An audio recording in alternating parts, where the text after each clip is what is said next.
Bonjour à toutes et à tous et merci à vous de nous retrouver tous les matins dans Wake Up, la matinale à la gloire de notre Seigneur et Sauveur Jésus-Christ. On est très heureux de démarrer cette semaine avec vous. Bonjour le lundi chez vous à la maison, en famille, entre amis devant le petit écran. Ce matin, on est très content de nous savoir nombreux à suivre cette émission. Sur ce plateau, nos invités sont très bien installés. Le pasteur Bana est là. Shalom pasteur. Merci, shalom mon frère Aniel. Vous allez bien? Par la grâce de Dieu, vos prières nous accompagnent toujours. Gloire à Jésus-Christ. Jean-Richard, bonjour. Bonjour Aniel et shalom à tous. Comment on s'est réveillé ce matin? Très bien, merci. Super. Paul Félicia, bonjour. Bonjour Aniel, shalom à tous. On va bien, hein? Ça va bien. Super. Notre invité du jour, Monsieur Boris Méviécon. Il est statisticien, économiste. Shalom. Shalom, Aniel. Vous allez bien? Je vais très bien, par la grâce de Dieu. J'espère que vous allez aussi bien. On va aussi super bien. On va toujours bien sur ce plateau. Jean-Richard, sujet du jour aujourd'hui? On parlera musique, découverte d'une artiste qui cristallise depuis quelque temps l'actualité. Et puis dans le Saviez-vous, on parlera de religion et d'économie. Paul Félicia. C'est lundi aujourd'hui, on démarre la semaine. Comment atteindre ses objectifs? D'accord. Avec Monsieur Boris, on parlera de statistiques, de temps et d'argent. En effet. C'est quoi déjà le rapport? Dites-nous un peu à quoi est-ce qu'on doit s'attendre? On doit s'attendre à quelque chose d'important qu'on ignore souvent. Il faut savoir que la vie, Dieu a doté chacun de nous de la même chose. Quand je dis de la même chose, c'est-à-dire que la santé, Dieu a donné la santé à tout le monde, ça c'est un. Tout le monde a 24 heures dans la journée.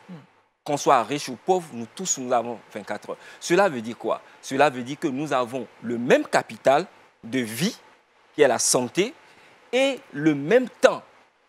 Maintenant, la conjugaison des deux, c'est ça qui fait en sorte qu'il y en a qui sont plus riches que d'autres. Et donc tout ça, pour mieux voir tout ça, il faut parler chiffres, c'est-à-dire statistiques, savoir combien je gagne, combien je mets de côté et comment je peux faire pour aller de l'avant et voir un peu de façon claire par rapport à ce que je dépense, par rapport à ce que j'ai. Parce que la quantité d'argent n'est pas en fait le plus important, mais comment est-ce que tu coordonnes la santé que Dieu t'a donnée avec le temps que tu as et comment est-ce que tu dépenses ce que tu gagnes. Donc, ça a l'air très intéressant. Famille Lumière, restez avec nous. Ça sera dans la tranche consacrée à l'entretien que nous avons avec notre invité pour bien commencer votre journée et surtout avoir beaucoup de revenus. Suivez ce temps que nous allons passer avec M. Boris. Pour l'instant, vous le savez, on ne déroge jamais à notre règle. On commence toujours Wake Up en écoutant la voix du Seigneur et c'est dans Méditons ensemble.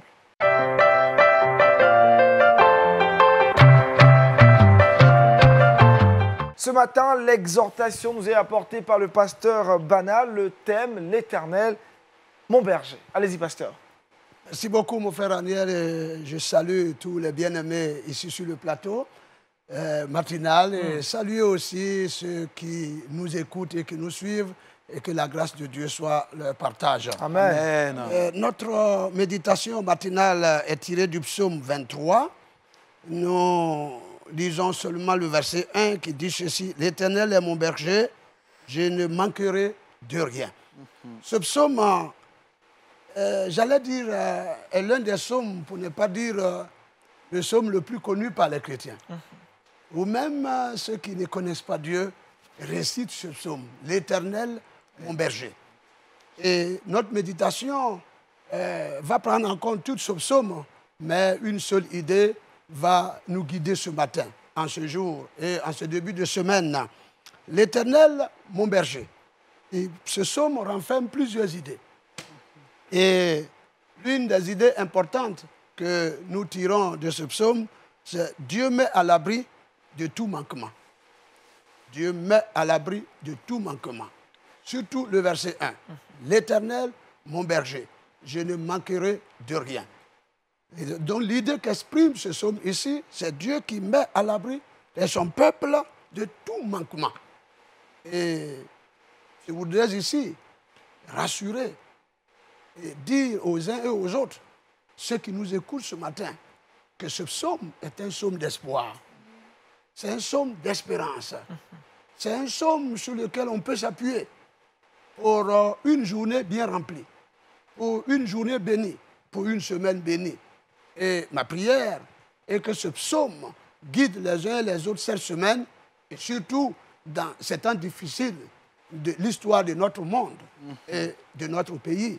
Et peut-être aussi les temps difficiles de la vie de quelqu'un, de la vie d'un foyer, de la vie d'un enfant de Dieu, ou même quelqu'un qui n'est pas chrétien, mais peut-être qui prend beaucoup de plaisir à suivre ces émissions. Il y en a qui le font.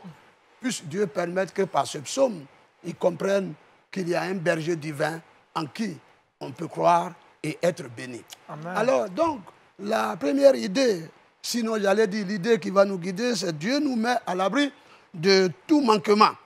Et pour parvenir à mettre son peuple à l'abri de tout manquement, lorsque vous lisez le numéro 24 qui suit tout de suite le numéro 23, le psaume 23, Dieu fait une déclaration de ses biens. Dieu fait une déclaration de ses biens, ce qu'il possède, pour montrer qu'avec lui, on ne manquera de rien.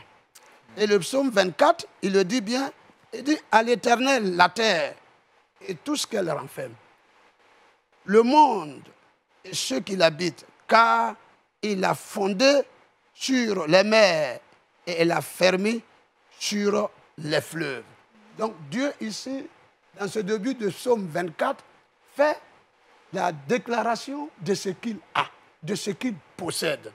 Alors ce Dieu en qui nous avons cru, alors a une source inépuisable de biens qui lui permet de prendre soin de ses enfants. Amen. Alléluia. Qui lui permet de s'occuper de ses enfants. Sinon, écoutez, il ne serait pas Dieu. Il y a d'autres textes, même dans l'Ancien Testament, qui disent que l'or et l'argent appartiennent à notre Dieu. En effet. Tout ce que nous voulons, nous pouvons le trouver en Dieu. Parce qu'il a une source inépuisable de biens, de bénédictions. Et il le déclare ici comme un riche peut déclarer ses biens et pour dire, voici ce que je possède, je suis capable de faire ceci ou cela.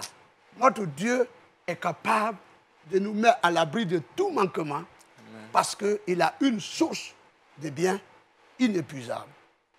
Le psaume est plutôt lamentation de Jérémie, le chapitre 3. Les bontés de l'Éternel ne sont pas épuisées, ses compassions ne sont pas à leur terme. Elles se renouvellent chaque matin. Et je prie ici qu'en ce début de semaine, les bontés de Dieu se renouvellent pour son peuple. Amen. Les bontés inépuisables de Dieu se renouvellent. Et ensuite, sa compassion qui permet, vous savez, quand vous compatissez avec quelqu'un, vous allez à son secours et à son aide. Puisse Dieu venir à notre aide, à notre soutien, à notre secours, à cause de ses compassions, et que sa bonté et sa compassion se renouvellent en ce début de semaine pour la vie de quelqu'un, pour son Église, pour ses enfants et pour tous ceux qui espèrent en lui. Et donc, pour nous montrer qu'il est capable de prendre soin de nous et de s'occuper de nous, il fait ici la déclaration de ses biens. Et donc, nous voulons dire aux croyants que Dieu qui est notre Père est un Dieu riche. Vous savez, quand vous avez un Père qui est riche et que vous ignorez, vous vous comportez comme un malheureux. Vous vous comportez comme un malheureux. Mais quand vous ignorez la capacité de frappe de votre papa, mais vous êtes heureux. Et donc, pour les enfants de Dieu, ne soyons pas malheureux. J'allais dire, ne laissons pas ce sentiment nous habiter. Je suis malheureux, je suis misérable, je n'ai rien, je ne peux rien. Non, non, non, non. Notre Dieu est capable de s'occuper de nous. Nous devions compter sur lui et tourner les regards vers lui. Et que cette semaine qui s'ouvre devant nous soit une semaine où quelqu'un, un frère, une sœur, qui que nous soyons, alors sachons que notre Dieu est capable de prendre soin de nous. Et le psaume 24 nous montre tous ces biens qu'il dispose. La terre appartient à notre Dieu. Vous voyez que la terre est une grande richesse. Sur cette terre, on peut avoir de l'or, on peut avoir de l'eau, on peut avoir la forêt, on peut avoir la savane, on peut même avoir le désert. Et le désert, il y a quelque chose de bien dedans. Et donc, cette terre-là appartient à Dieu et les richesses de cette terre appartiennent à notre Dieu. Amen. Et il peut les déployer pour que vous et moi, nous soyons à l'abri du manquement. Et que cette semaine, Dieu déploie toute sa richesse à notre endroit pour que nous soyons à l'abri de tout manquement. Ensuite, Amen. Dieu, pour parvenir à mettre son peuple à l'abri, il le bénit. Il bénit ses activités. Nous avons remarqué que Dieu, voulant mettre son peuple, le peuple d'Israël, à l'abri de tout manquement, au commencement, même avec Abraham, Dieu lui a promis la bénédiction. Il dit, je te bénirai. Et cette bénédiction se voit dans le fait que tout ce que ce monsieur ou ce patriarche faisait était béni. Dieu a rendu Abraham riche. Isaac après, Jacob. Et sachez bien que l'Église, aujourd'hui, qui est avec le Seigneur, est connectée à cette promesse que Dieu a faite à Abraham de le bénir. Et donc, Dieu est capable de bénir nos activités.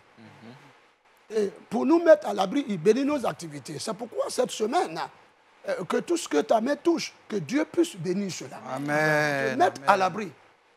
Et je prie que les activités que tu mènes ne chutent pas. Amen. Puisque Dieu veut te mettre à l'abri du manquement.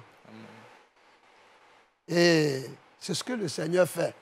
Voyez, dans le psaume 133, il parle de Dieu qui déverse l'huile sur le sacrificateur et l'huile qui coule jusqu'à la barbe, jusqu'à la robe. Vous savez, l'huile dans l'Ancien Testament, et comme dans la vie, l'huile nous parle de bénédiction. C'est pourquoi dans ce psaume 23, il dit, tu oins d'huile ma tête et ma coupe déborde. C'est-à-dire, l'onction ici, c'est l'onction de bénédiction. Dieu qui oint ici d'huile, c'est la bénédiction. C'est la première idée qu'on tire de l'huile, c'est la bénédiction. Vous savez, dans la société d'alors, l'huile était d'une grande importance. Quand l'huile manque dans votre maison, c'est difficile. Alors, mais Dieu dit, il oint son peuple d'huile. Il verse sur sa tête l'huile et sa coupe déborde. Donc une coupe qui ne va pas se vider. Et je prie que la coupe de l'Église, la coupe d'un frère, la coupe de celui qui nous suit ce matin soit remplie d'huile. Amen. Et que cette bénédiction déborde pour être une source de bénédiction pour sa famille. Et que Dieu puisse mettre à l'abri nos familles. Et aussi bien pour le peuple de Dieu. Pour aller vers la fin, cette matinale, le Seigneur, pour mettre son peuple à l'abri, procède aussi souvent par des grands miracles qui ne dépendent pas vraiment de nous. Des miracles. Voyez-vous, dans 1 Roi chapitre 17, le verset 8 parle de la veuve de Sarepta. Voyez-vous, cette veuve qui avait des difficultés à un temps de crise, de sécheresse, un temps difficile. Et voici que Élie, Dieu va conduire Élie vers cette femme. Et Élie va exprimer son besoin. Et la femme va résister un tout petit peu. Elle va dire, mais je n'ai qu'un peu de farine pour cuire. Et demain, s'il n'a plus rien, mes enfants ou mon fils et moi, nous allons mourir. Alors, Élie va lui dire, cuis le gâteau pour moi et que je consomme d'abord. Elle a obéi. Élie, elle a cuit le gâteau. Élie a mangé. Et la Bible dit que la farine n'a jamais manqué dans le pot. Ça, c'est un miracle. Un miracle. Quand elle va pour en prendre, pour aller cuire, elle trouve qu'il y en a. Aux heures de la cuisine, elle va, il y en a. Et je prie qu'effectivement, les miracles accompagnent l'Église. Les miracles accompagnent nos vies. Amen. Car ces temps difficiles, les temps comme celui-ci, alors il faut que Dieu déploie les moyens forts pour accompagner son Église. C'est pourquoi il est le bon berger. Puis, les miracles nous accompagnent et que nos besoins soient pourvus et que nous ne soyons pas dans le dénuement, dans la misère, mais que la grâce de Dieu soit sur nous. Et que cette semaine, la grâce de Dieu t'accompagne. C'est un berger, il est avec toi. Il a tout à son pouvoir, il a tout dans eh bien, j'allais dire, dans sa gibecière, il a toutes les ressources pour prendre soin de nous. Seulement faisons-lui confiance, levons les yeux vers lui, marchons avec lui, vivons pour lui, il prendra soin de nous. Amen. Que Dieu nous bénisse. Amen. Amen. Merci au pasteur Bana. Je rappelle le thème de l'exhortation de ce matin, l'Éternel, mon berger. Monsieur Boris, à propos de cette exhortation, très belle d'ailleurs, qui nous rappelle que Dieu pourvoit à nos besoins. En effet, Dieu pourvoit à nos besoins et c'est vraiment une joie d'entendre cette exhortation ce matin qui nous rassure, qui nous montre qu'on a un Père qui est vraiment un Père qui n'abandonne pas ses enfants. Amen. Jean-Richard Paul Félix, des questions au pasteur Bana. Oh, moi, je souhaiterais savoir, pasteur, c'est un passage qui est très connu des uns et des autres, pratiquement l'un des passages les plus appréciés des chrétiens. Est-ce qu'il y a une bénédiction à le réciter à tout bout de champ? Ou est-ce qu'il faut s'approprier réellement? Très bien, c'est le mot. Ça a été bien dit. Il ne faut pas le réciter pour le réciter. Ce n'est pas de la magie. Mais il faut s'approprier ce psaume. Avoir Dieu comme son Père. S'attacher à lui. Lui faire confiance. Et vivre pour lui. Tu vois, un enfant peut dire mon père est riche. Et s'il n'est pas resté attaché à son père, s'il ne vit pas avec son père, s'il n'est pas dans les sillages de son père, voyez-vous, il peut aller se balader comme le fils prodigue, il va avoir des difficultés. Mais s'il reste attaché à son père, fait confiance à son père, qu'il dépend de son père, le père, le vrai père, s'occupera toujours de son enfant. Amen. Mais dans ce passage, il est évoqué aussi le bâton et la houlette qui rassurent. Comment est-ce que le bâton peut rassurer? Le bâton parle de l'autorité. Vous savez, quand le berger prend son bâton, c'est son autorité. Et donc, l'autorité de Dieu nous rassure. En ce sens que, ici, il y a le contexte des adversaires, des difficultés. Mais quand vous avez l'autorité avec vous, vous êtes rassuré. Donc, le bâton de Dieu, c'est son autorité.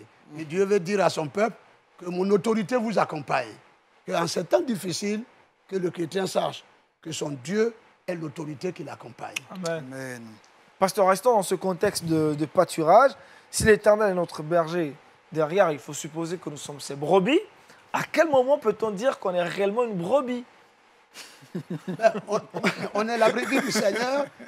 D'ailleurs, c'est bien dit, on est la brebis du Seigneur à partir du moment où on devient enfant de Dieu et qu'on croit en lui et qu'on vive pour lui, on vive avec lui, on est sa brebis. Ici, il est question des devoirs du berger. Quels sont les devoirs de la brebis? La brebis, son devoir d'abord, c'est de croire, de vivre pour Dieu, de s'attacher à lui et de lui faire confiance. Et ça, c'est le devoir du croyant. Si vous voulez, dans ce contexte, le croyant déjà, il connaît le Seigneur. Il marche avec lui, mais son devoir, c'est de lui faire confiance. Amen. Vous voyez, par exemple, les brebis, bon, c'est des animaux, on ne peut pas lire leurs sentiments. Parce que généralement... Mais les brebis, ce que j'aime beaucoup chez les brebis, voilà, quand on les met dans la bergerie, ils sont couchés là. Hein. Ouais. Tranquilles. Ils sont sûrs que, même si ça parle des hommes, ils nous disent, mais quelqu'un va venir demain, le berger va venir, il va les conduire dans des endroits sûrs. Donc, vraiment, c'est une belle leçon pour nous, les enfants de Dieu. Il faut se reposer sur le Seigneur et lui faire confiance. Et ne pas s'agiter, ne pas être troublé, mais s'attendre à lui. Donc, quand un chrétien vit comme ça, Dieu s'occupe de lui. Amen. Oui, Dieu s'occupe de lui. Parce que c'est ma prière pour généralement, nous. dans les troupeaux, il y a des brebis, on va dire, rebelles. Il y en a. C'est pourquoi l'autorité est là, le bâton est là pour le taper. Ah, ok. Les brebis rebelles, là. Vous voyez, le berger, il les tape. Il est très fort. Même. Voilà, parce que au lieu de suivre la direction du berger, ils vont ailleurs. Et on a des chrétiens comme ça. Au lieu de suivre la voie de leur Dieu pour obtenir ce qu'il faut, ben, ils vont à gauche, ils vont à droite. Tapez-les. Et puis Dieu, bon, quelquefois, et c'est toujours l'amour du berger, hein, l'amour de Dieu, il nous tape. Il dit, reviens là. Ah, il châtie. Bien, ce matin, je ne souhaite pas que Dieu nous tape, mais s'il devait nous taper pour être dans ses bénédictions, que son nom soit béni. Amen. C'est le devoir de la brebis d'obéir à la voix du berger. À la voix du Mais berger. parce que parfois, quand la Bible nous dit je ne manquerai de rien. Ouais. La réalité nous démontre le contraire. Donc, dans ce cas-là, comment est-ce que la brebis peut se Le fortifier? berger cherche la nourriture en Côte d'Ivoire. Il arrive bien sûr. Bien sûr. Vous savez, Reste dans le pâturage, dans regardez l'enclos. le berger.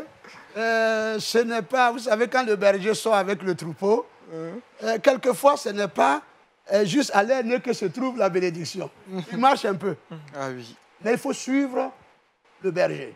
Parce que le berger sait dans quelle zone positionner les brebis pour avoir de l'eau et pour avoir les verts pâturages. Si nous suivons le Seigneur, il sait dans quelle zone nous placer. Et sur la journée, on peut sortir, le manquement peut être là. Mais si on suit la voie de Dieu, on se rend compte que d'une manière ou d'une autre, cette circonstance change. Car Dieu nous positionne là où il faut. Amen. Et je prie que Dieu positionne ses enfants dans des zones où ils peuvent être à l'abri du manquement. Dans de verts pâturages. Tout à Merci, fait. pasteur. Vous allez prier pour nous ce matin. Demander au Saint-Esprit de nous aider à être de très, très bonnes brebis et que l'Éternel vraiment pourvoie à tous nos besoins. Seigneur, notre Dieu et notre Père, nous te bénissons pour la grâce, pour la faveur que nous avons reçue en toi, de ce que nous avons entendu ta voix. Et nous avons obéi et nous sommes enfants de Dieu. Et l'Écriture déclare que tu es notre berger, un berger divin qui prend soin de nous. Seigneur, donne-nous de rester confiants. Donne-nous de rester attachés à cette vérité. Donne-nous de demeurer dans ta présence. Et donne-nous de vivre pour toi. C'est vrai qu'il y a des temps où nous doutons, où nous désespérons. Mais permets que, Seigneur, quand nous sommes dans le découragement, dans le désespoir, quand nous pensons que tout est obscur, nous puissions, Seigneur, nous lever au-dessus et croire que tu nous conduiras dans des zones de grande bénédiction. Car tu es une source inépuisable de grande bénédiction. Seigneur, tu en disposes pour notre bien. Bénis ton Église et bénis ceux qui, ce matin, en ce début de semaine, nous écoutent, nous suivent, Seigneur. Nous prions que cette semaine, des portes s'ouvrent pour mettre ton peuple à l'abri, sans oublier que nous sommes dans une période difficile de l'histoire de notre monde. Mais Seigneur, quoi qu'il advienne, nous nous reposons toujours sur toi, tu ne nous abandonneras jamais. Père, veille sur la vie des uns et des autres et que ton pourvoi soit vrai et que, Père, nous soyons à l'abri de tout manquement comme nous l'avons dit ce matin. À toi seul soit la gloire au nom de Jésus. Amen. Amen. Amen. Merci encore au pasteur Bana. Je rappelle le thème qu'on a abordé aujourd'hui, l'Éternel. Mon berger, dans la progression, dans la suite de cette émission, nous parlons maintenant culture chrétienne avec Jean Richard dans Culture Actu.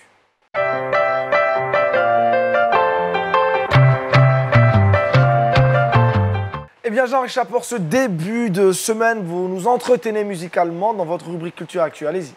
Effectivement, merci Anienne. Nos lundis, vous le savez, désormais, nous les consacrons à la musique, à la découverte des artistes qui, par leur voix, portent le gospel made in Africa. Le gospel africain s'exporte assez bien. Cette musique est portée par des pays tels que le Nigeria, la République démocratique du Congo, l'Afrique du Sud ou encore le Ghana. Et pourtant, il existe des artistes qui, dans leur nation, portent le gospel, qui forcent l'admiration. Et le lundi, nous nous efforcerons à vous présenter ces artistes, à les mettre en lumière de Culture Actu. Et aujourd'hui, on a décidé de prendre notre pied-à-terre du côté de la Tanzanie. C'est un pays de l'Afrique de l'Est. Et dans ce pays-là, le gospel se porte également bien. Et il y a une artiste qui porte à bout de bras ce gospel. Et aujourd'hui, j'ai décidé de vous la présenter. Son nom, c'est Christine Chouchou. Vous la voyez chez vous sur ces images. Elle est, comme je l'ai dit, la porte-étendard de la musique chrétienne tanzanienne. Qui est-elle? Quel est son parcours? Mais surtout, quelle est sa coloration musicale gospel? Pour la petite histoire, il faut savoir que Christine Chouchou est née en Tanzanie. Elle est d'origine humble, issue d'une famille chrétienne. C'est à l'âge de 15 ans qu'elle commence le chant à l'église. Intégrer le groupe musical de l'église a été très difficile pour Christine Chouchou. À l'église, elle s'occupait du nettoyage, ensuite du secrétariat. C'est à force de persévérance et de ses qualités vocables remarquables qu'elle sera repérée par le maître de chœur qui va l'intégrer dans la chorale de l'église. Et à force de travail, Christine Chouchou va mettre tout le monde d'accord sur son talent. Quelques années après, elle réalise son premier album, un album qui sera un succès en Afrique de l'Est. Aujourd'hui, elle totalise 3 albums. C'est une artiste qui est méconnue sur nos tropiques. Et je l'ai dit, dorénavant, tout le lundi, nous vous présenterons des artistes qui font feu de tout bois dans leurs différents pays. Et Christine Chouchou fait partie de ces artistes-là. Elle est mariée, mère de 3 enfants. À côté de la musique, elle est esthéticienne, tient un salon de coiffure. C'est une voix merveilleuse. Et aujourd'hui, je vous invite à l'introduire surtout dans votre playlist. On regarde bien avant quelques-unes de ses productions.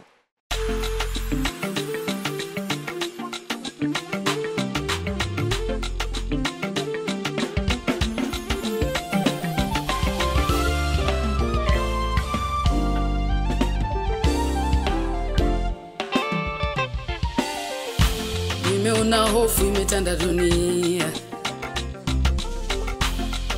hofu imetanda dunia,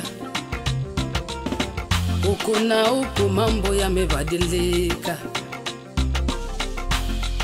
mambo ni tofauti, tamaduni zetu si kama mwanzo, si vile tulivyozoea. Aliye nacho analia, asiye nacho pia analia. Tajiri masikini tumekuwa sawa, si vile tulivyozoea.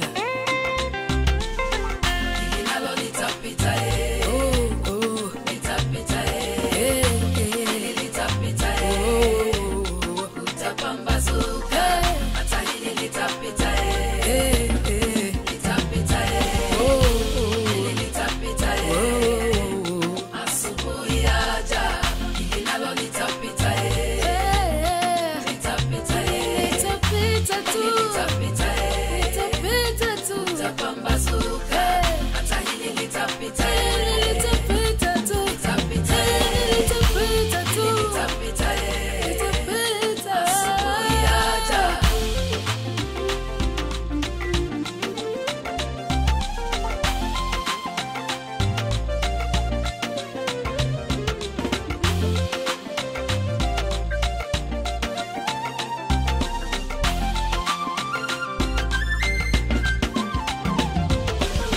No situation is permanent.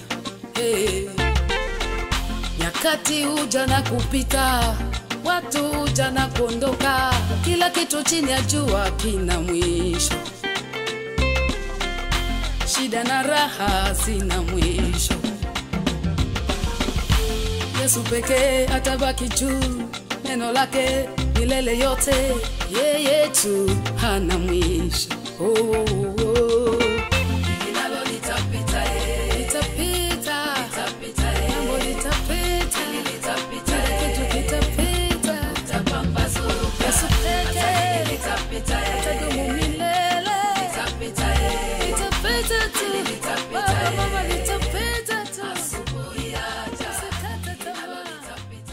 Merci Jean-Richard pour cette belle présentation de Christine. Autre chose à savoir sur l'artiste? Ce qu'il faut retenir tout simplement, c'est que le gospel africain se porte bien. C'est vrai qu'on parle très souvent du Nigeria, du Ghana, de l'Afrique du Sud, mais hormis ces pays-là, il y a des zones assez reculées que nous ignorons par moments dans la zone francophone. Et pourtant, de ce côté-là, il y a des artistes qui s'illustrent assez bien. Et nous, on s'efforcera, pourquoi pas, de mettre ces artistes en lumière, question de vous permettre de les introduire dans votre playlist. Et ça sera tous les lundis. Effectivement. Prenez donc rendez-vous avec Jean-Richard tous les lundis pour découvrir pas mal d'artistes d'ici et d'ailleurs. Il est temps pour nous de nous entretenir avec notre invité du jour dans la tranche de cette émission, l'invité du Wake Up.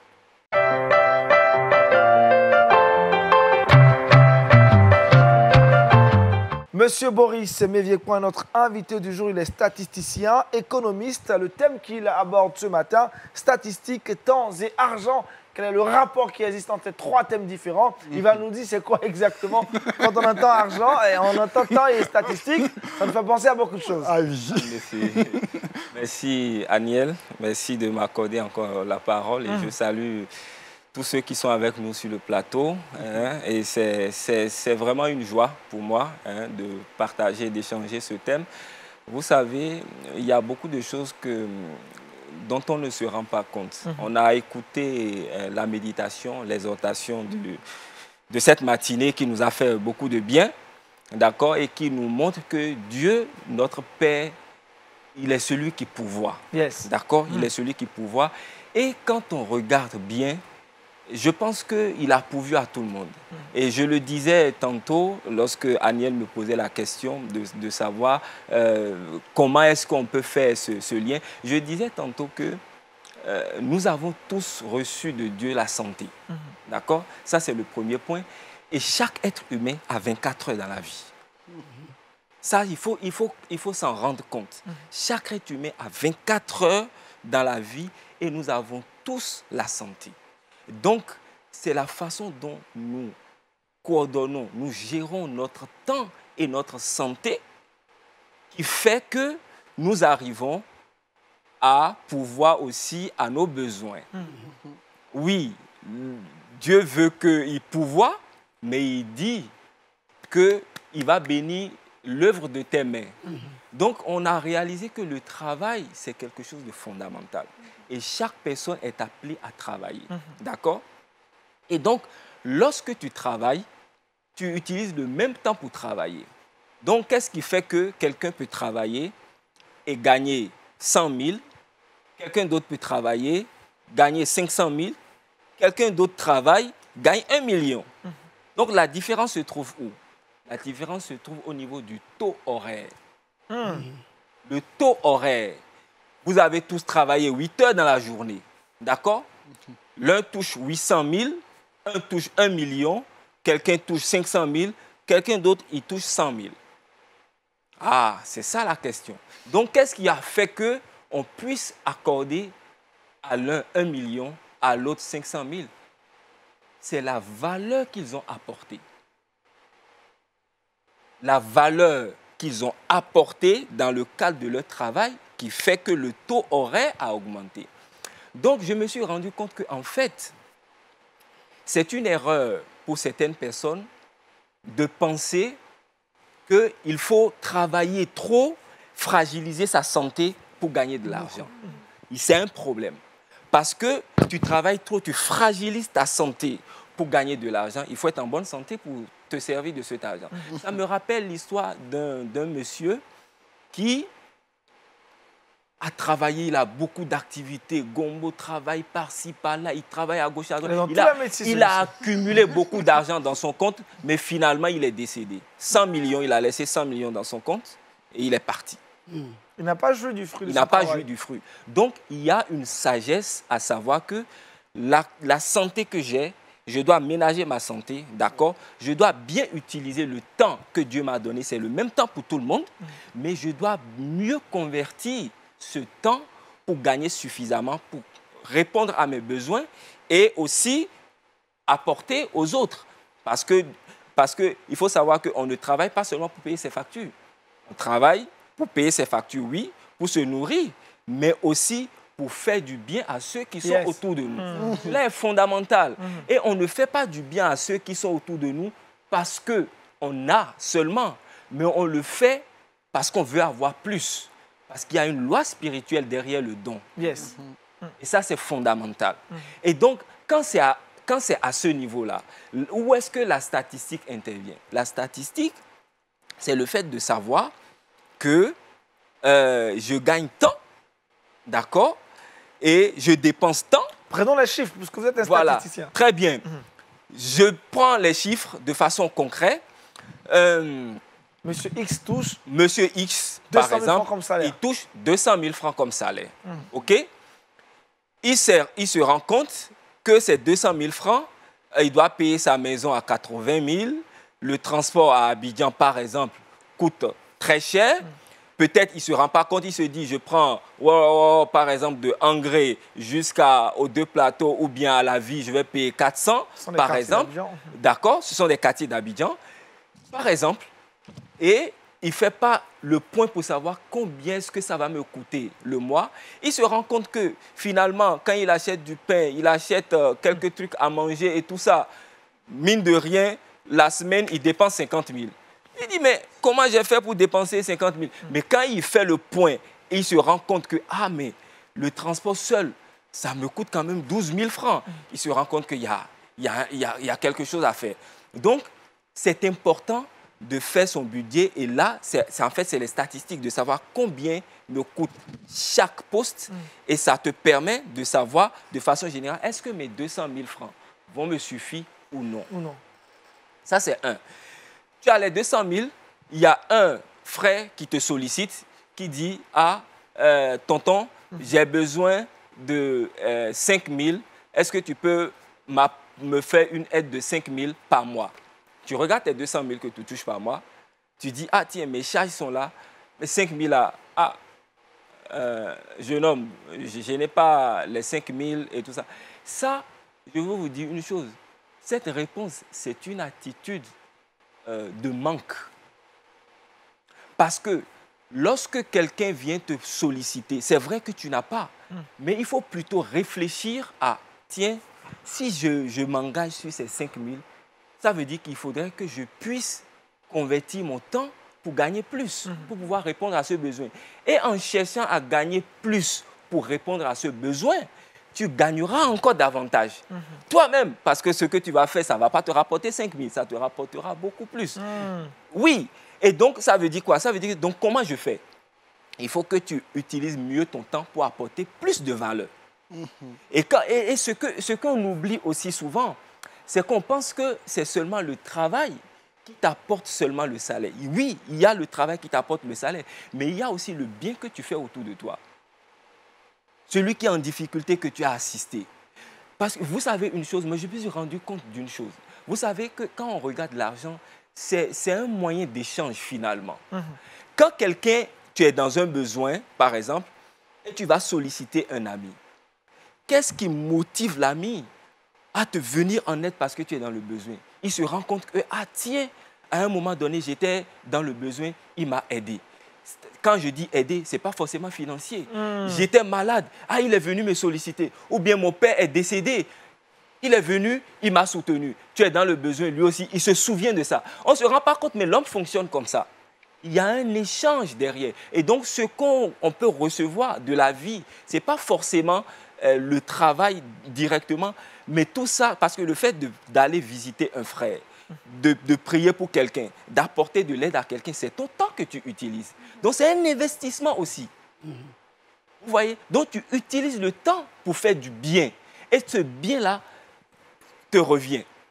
Et donc, quand tu te rends compte que ces 200 000-là ne suffisent pas, peut-être que c'est le moment de faire une formation pour penser à comment tu peux augmenter le taux horaire.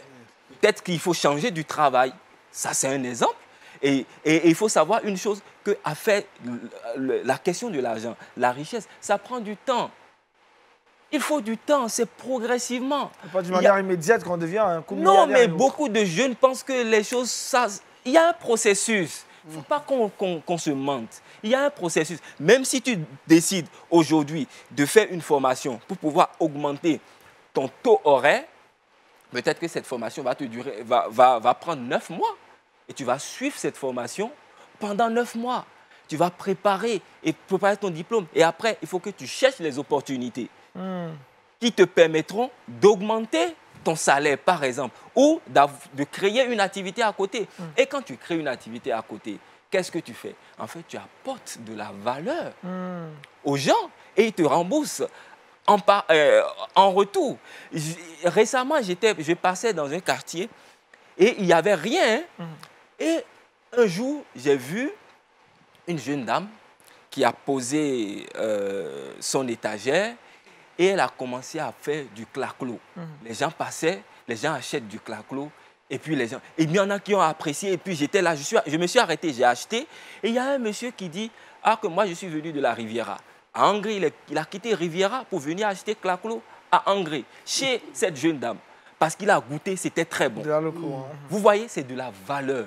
Et cette valeur qu'on apporte, c'est important. Et donc, la façon dont nous utilisons notre temps, c'est fondamental dans la création de la richesse que nous pouvons avoir. Et il faut savoir qu'il y a un processus, d'accord, derrière. Et donc, c'est une erreur de détruire sa santé pour dire qu'on est en train de gagner de l'argent. Alors que si tu maintiens ta santé et tu utilises bien ton temps, forcément, l'argent va venir. Yes. Et c'est toi seul qui détermine la limite de l'argent que tu peux gagner en utilisant juste ton intelligence, en faisant du bien autour de toi. Parce que quand tu fais du bien, tu donnes, tu reçois.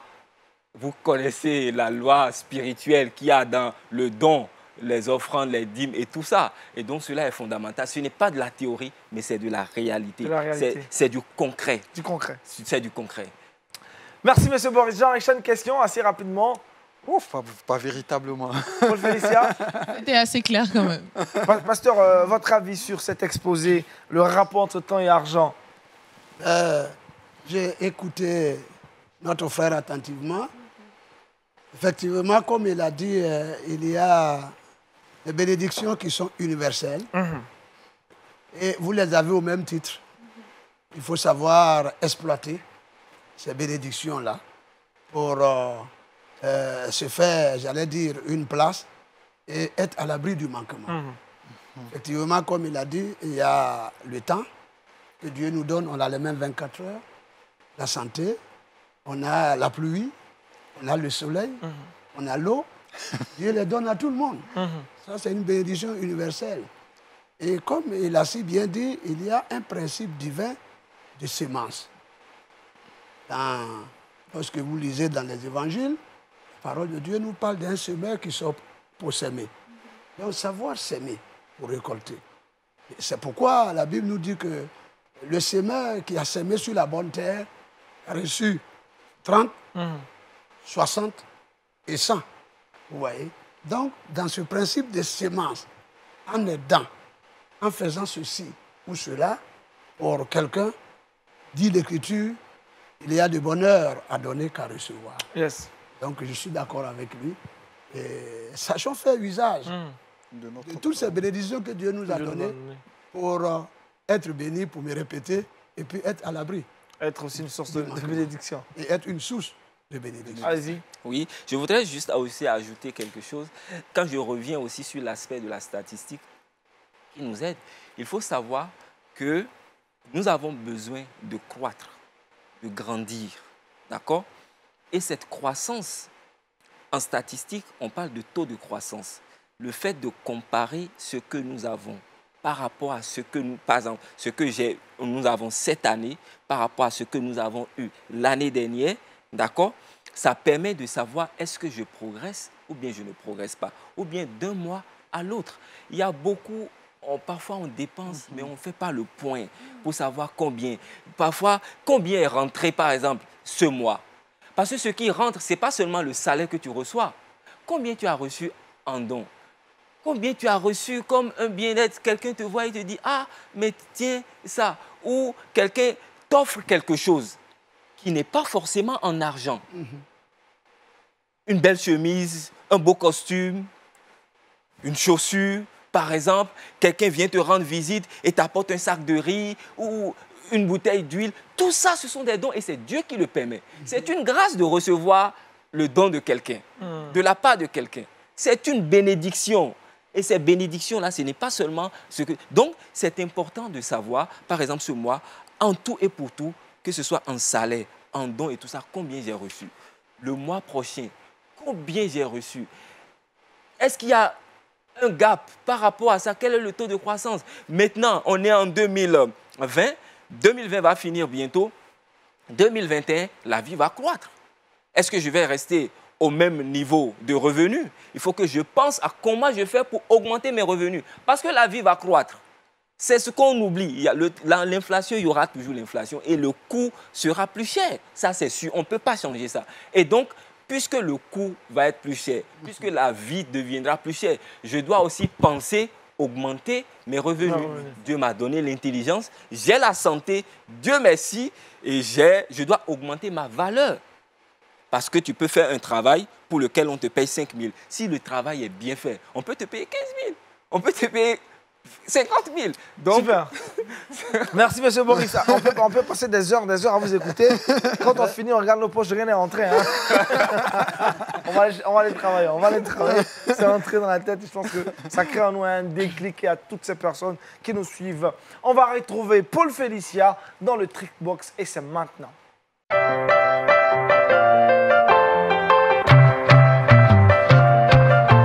Avec Paul Félicia, nous parlons d'objectifs. Comment atteindre ces objectifs, Félicia?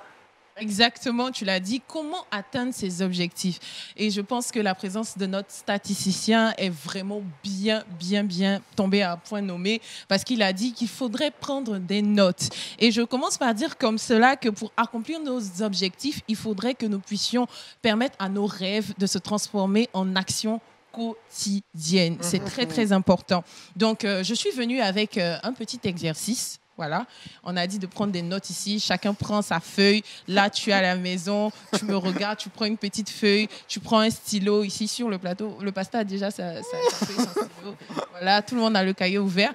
La première des choses qu'on va faire, c'est de détailler notre objectif qu'on veut atteindre. C'est-à-dire, vous réfléchissez à un objectif. Notez, hein, je vais contrôler après. Donc, vous notez un objectif. Bonsoir, Félicia. Mais Agnès, tu n'écris pas ton objectif. J'ai fini d'écouter, maman, avant de continuer. Vas-y, allez-y. Ok, il n'y a pas de problème. Je te le conseille. Donc, on écrit l'objectif à atteindre. Ça, c'est la première des choses. Et après, on va scinder cet objectif en deux.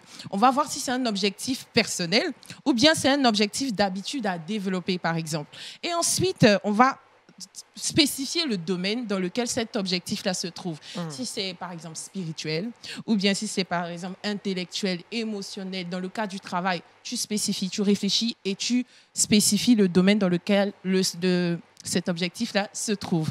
Ensuite, je vais commencer par donner un exemple. Vu que je vous ai demandé d'écrire, moi, j'avais déjà fait mon exercice avant. Voilà, donc je ne vais pas tricher, mais bon, j'ai déjà fait mon exercice. Je donne mon exemple. Moi, mon objectif, c'est de pouvoir parler l'anglais bien, parfaitement, être parfaitement bilingue. Je parle un peu d'anglais, je vous le dis, mais je veux encore m'améliorer. Donc, c'est un objectif qui est dans le domaine d'accomplissement personnel. Voilà, c'est un accomplissement personnel que je veux faire. Et je vais encore aller au fond des choses et demander quelles sont mes motivations. Pourquoi est-ce que je veux le faire?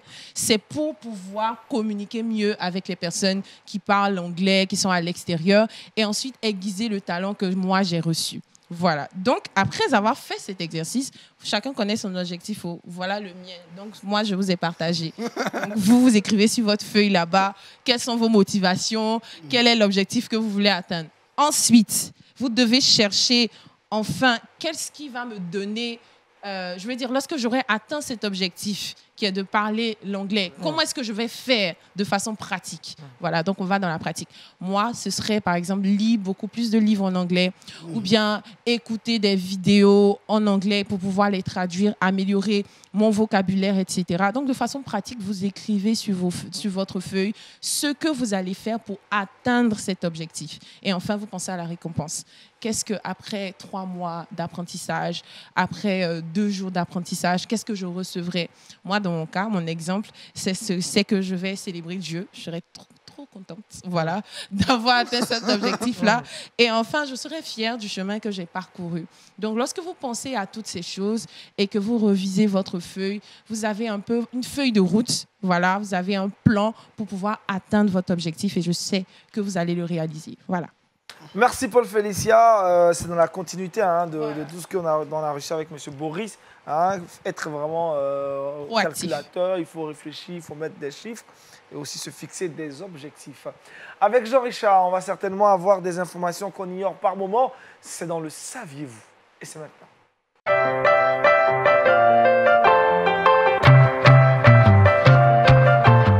Jean-Richard, on parle aujourd'hui de religion et d'économie. Effectivement. La question aujourd'hui, c'est que les dirigeants chrétiens du monde entier ont lancé un appel commun au FMI et à la Banque mondiale. Saviez-vous pourquoi? Non, tu vas nous le dire. C'est pourquoi tu es là, Jean-Richard. Nous dis-nous. Eh bien, les dirigeants du monde entier et de toutes les dénominations chrétiennes ont lancé un appel conjoint au FMI et à la Banque mondiale pour qu'ils annulent, figurez-vous, les dettes des pays en développement alors que ces différents pays-là luttent contre la COVID-19. On observe de plus en plus que l'Église est engagée depuis l'avènement de la COVID-19. On a vu l'Église faire des dons à travers le monde. Eh bien, il y a la Banque mondiale et le FMI qui doivent être en assemblée générale très bientôt au regard de la situation du monde et au regard même des chiffres que ces institutions financières ont donnés, puisqu'elles estiment que plus de 100 millions de personnes vivront dans la paupérisation extrême. Eh bien, les dirigeants d'Église ont décidé d'écrire au FMI et à la Banque mondiale, vu que ces institutions-là annulent la dette des pays les plus touchés, des pays les plus pauvres, surtout les pays d'Afrique. Réaction, M. Boris? Ma réaction, je peux dire que c'est une bonne initiative. Maintenant, même si on annule la dette, ce serait bien. Ça, c'est un fardeau qui est enlevé. Mais il faudrait que, à notre niveau, je veux dire les pays africains, que nous puissions changer nos réflexes pour ne pas contracter d'autres dettes. En fait, c'est ça. C'est bien, on a effacé. Est-ce que demain encore, on viendra encore aller demander pour effacer? Donc, c'est de là où il y a la responsabilité, la sensibilisation à la responsabilité, à éviter le gaspillage et qu'on puisse renégocier concrètement les différents contrats que nos dirigeants signent. C'est clair. Ça, c'est très important. C'est l'Afrique qui est le continent qui donne au monde. Et malheureusement, on vit dans la misère. C'est un paradoxe. C'est un paradoxe. Et personne ne viendra changer ça si on pense que ce sont les Européens ou je ne sais pas, autres, les Américains qui viendront changer ça à notre place pour nous dire que vraiment, vous souffrez trop, c'est bon. Non, il faut arrêter de penser autre chose. On doit se prendre en charge et renégocier les contrats. On pense que c'est parce qu'on est démunis et si on dit non, ils ne vont pas venir acheter. Non, il faudrait changer le rapport de force. Changer le rapport de force. Et cela est possible, cela est important. Ils ont besoin de nos cotons, ils ont besoin de notre cacao pour faire leur chocolat et tout ça. Ils ont besoin de nos ressources. Ça, il faudrait qu'on puisse le savoir. Et quand on met le rapport qu'il faut, le respect va commencer. Pourquoi est-ce que d'autres contrées du monde, les pays asiatiques et tout ça, ils sont arrivés à changer le rapport de force? Vous prenez la Chine continentale. Mais pourtant, dans les années 50-60, on était presque au même niveau. Qu'est-ce qui a fait ça? Il faudrait qu'on se prenne en charge et qu'on réalise qu'on a de la valeur. Notre valeur ne dépend pas du regard des autres. Notre valeur dépend de ce que nous-mêmes, nous savons que nous sommes. Yes. Voilà. Merci, M. Boris. Pasteur, réaction? Oui, l'implication de l'Église à ce niveau est à saluer. L'Église doit impacter la société. Mais comme l'a dit mon frère, il faut que l'Église, non, je dirais les Africains, pas l'Église, mais si vous voulez l'Église, prenons notre destin en main. Notre destin en main, il ne faut pas s'attendre que ce soit quelqu'un d'autre qui vienne changer notre destin. Moi, il y a des choses que je dis tout le temps. Voyez-vous, nous avons les Africains qui sont allés dans les mêmes écoles là, avec les Blancs. Quelquefois même, ils sont meilleurs. Mais quand ils reviennent, est-ce que ce qu'ils sont allés apprendre, ils viennent mettre cela au profit du peuple? Vous voyez, quelqu'un qui est allé étudier l'agronomie, il vient, nous avons beaucoup de terres. On voit un peu quand on voyage dans ces pays-là, les gens font de la culture vaste, des gens travaillent. Mais bon, nos gens, ils viennent, bon, nous tous on est assis à Abidjan. Et les forêts sont à Gagnoa, la savane est à Bouna. Personne ne veut aller là-bas pour aller travailler et sortir notre pays de la pauvreté, de la misère. Les Blancs ne viendront pas le faire pour nous. On va s'asseoir, les critiquer, les combattre, prier contre eux, mais ça ne va rien changer. Il faut qu'on s'élève. Donc, je suis d'accord de l'implication de l'Église dans ce genre de choses pour l'Afrique et pour d'autres aussi, mais il faut que chacun prenne son destin en main. Et avec Dieu, on peut faire des exploits. Yes, avec Dieu, on peut faire des exploits. Merci encore au pasteur pour son avis. Jean-Richard, autre chose à ajouter? Ce qu'il faut retenir tout simplement, c'est que les dirigeants chrétiens du monde entier et de toutes les dénominations ont lancé un appel conjoint au FMI et à la Banque mondiale pour qu'ils annulent les dettes des pays en développement en raison de la COVID-19. Paul Félicien, le verset boussole. Psaume 23, verset 1. L'Éternel est mon berger, je ne manquerai de rien. Un verset en rapport avec l'exhortation qu'on a reçue ce matin de la part du pasteur Banal, l'Éternel. Mon berger, merci encore, pasteur, d'être venu sur ce plateau. Merci à monsieur Boris, merci à Paul Aniel. Félicia, à Jean-Richard, à toute l'équipe de réalisation de Wake Up. Ce fut encore un plaisir pour nous de partager ces instants matinaux avec vous. Rendez-vous est pris demain avec Daniel Kragby pour un autre Wake Up. D'ici là, portez-vous bien. Excellente journée sur Lumière du Monde Télévision. Shalom chez vous.